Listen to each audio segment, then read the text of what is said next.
11เนาะ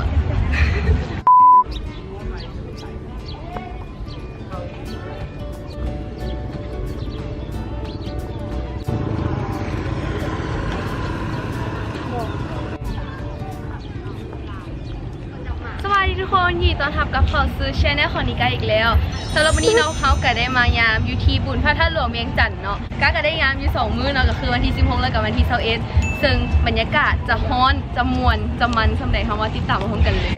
ตอนนี้เนาะก็ได้พากันถ่ายรูปเนาะแล้วนี่ก็กินน้ำมะเกียงเนาะ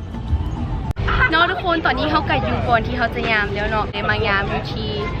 หน้าประตูโขงใหญ่เลยไปเลยอันนี้พูดเป็นหลังประตูคงวะเนาะ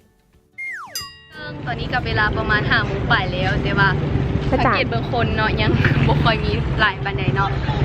ซึ่งมันจะเป็นจังได๋ต่อกะทะไปเบิ่งพร้อมๆกันเนาะแล้วนี่ก็คือป้ายที่นี่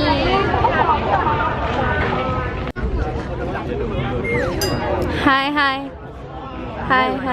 วนถ่าย Alright guys Hi ปิดยืนบนนะเอ้ย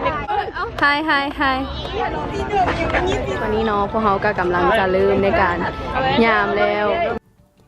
สบายดีทุกคนตอนนี้กลับมาอยู่ในช่วงนิก้าภาคเสียงเนาะและในรูปภาพนี้จะเป็นรูปภาพของนักเรียนชั้นม.5 และชั้นม.6 ของตึกบีแรงม.ส.เวียงจันทน์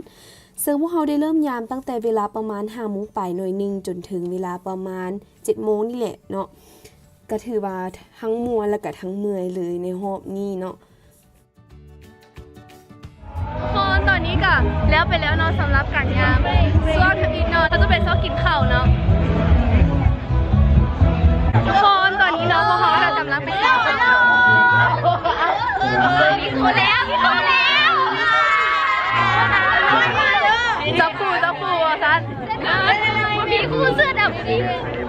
และนี่ก็คือบรรยากาศในมือที่อีกเนาะเดี๋ยวเรามาติดตามเบิ่งว่ามือต่อไปมันจะซ้ำใดสวยงามมากเลยข้าวนี่หลากหลายนะมีทั้งยำปลาหมึกมีทั้งทอดติดไก่เรากินข้าวแล้วก็มา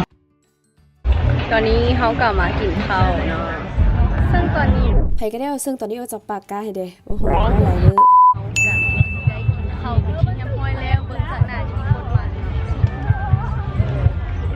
กลับไปก็ถูกเนาะและหลังจากนั้นเนาะก็ได้ไปยามต่อเป็นช่วงที่2เนาะจนฮอด 10 โมงป่ายและก็ถือว่าเป็นการสิ้นสุดเนาะของมื้อทำอิฐในครั้งนี้และนี่ก็เป็นบรรยากาศส่วนหนึ่งเนาะในการยาม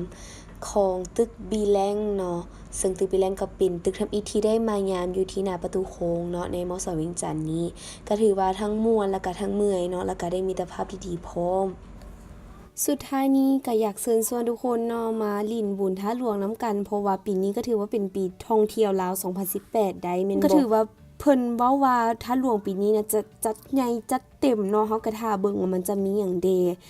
ถ้าใครมาคลิปนี้ก็คือเก่าเด้ออย่าลืมกดไลค์กดแชร์แล้วก็กด Subscribe ให้ในการเด้อเจอกันใหม่วิดีโอหน้าบ๊ายบาย